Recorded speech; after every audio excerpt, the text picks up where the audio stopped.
He was 12 years old. He just turned 12. And he was a bright, sunny boy, I have to say. He was not the smartest in the class. He wasn't the fastest in the class. But in his village in Cambodia, he was the funniest in the village. And he was his mum's little sunshine. And his mum was telling me that he's one of the greatest pranksters that a 12-year-old could ever be. And she was telling me about one of his greatest pranks, which was he filled her slippers with live crickets.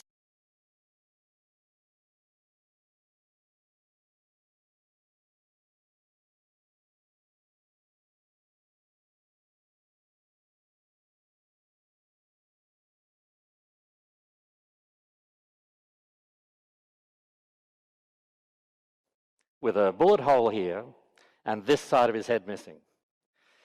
This boy changed my life, and it's why for the last 17 years I've been doing counter-slavery operations in 50 countries. I'm an ex-federal agent.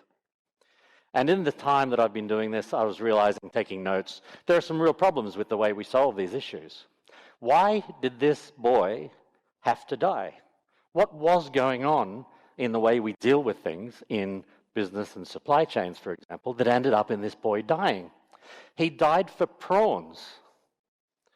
The prawns that were on the boat that he was on were sold at the first port, and they ended up, through the supply chain, they ended up in freezers in supermarkets in Europe. And none of you who bought the prawns, because we all do, although I haven't had a prawn since, I have to say, none of you would know that this boy died for those prawns. He was shot because the captain didn't want to pay him. The boat was full, he went into port, shot the boy at sea, dumped the body overboard. It was only because the sharks didn't take him that his body washed up, and we actually found out what happened. But it took a long investigation to figure it out, to find the boat. Now, the interesting thing about these prawns is that nobody in that supply chain, even the first person who bought the prawns in the port, had no idea that this boy had been shot in the head for those prawns. And right through the supply chain, there was no way at all to differentiate. Nobody knew. So I started Slave Free Trade with the idea that, well, we need to know this, right? And it's not that we need to know who the boat is that had this boy on board. We don't need to know who that boat is. What we need to know as consumers is which boat doesn't have a boy being shot in the head. So if you can go into a supermarket with a consumer app and you can see clearly that these prawns are not slave-free, are slave-free, there are no human rights violations in the background of these prawns, these are the ones you should buy. So the whole idea is, turning it on its head, we don't use sticks. We talk to business about carrots. So we as consumers can exercise our wallet vote, so to speak, and we can direct businesses in the direction of good. So Slave Free Trade, what we try to do is put good consumers in contact with a consumer app, mobilize their demand to speak to good retailers who speak to good suppliers, and they treat their work as well. And we can prove it real time.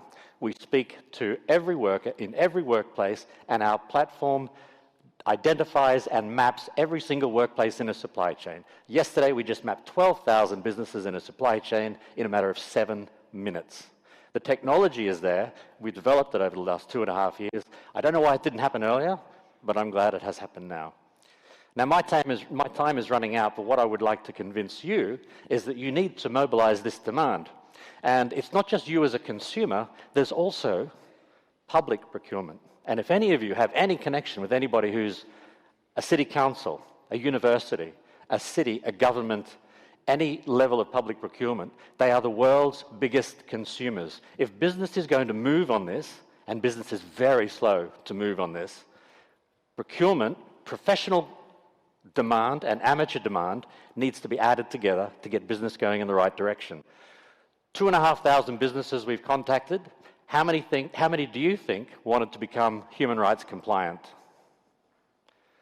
At 69 francs a month. It's nothing, right? It's one Microsoft Office license. Three businesses stepped up and said, we would like to talk. They haven't joined, they just said they want to talk.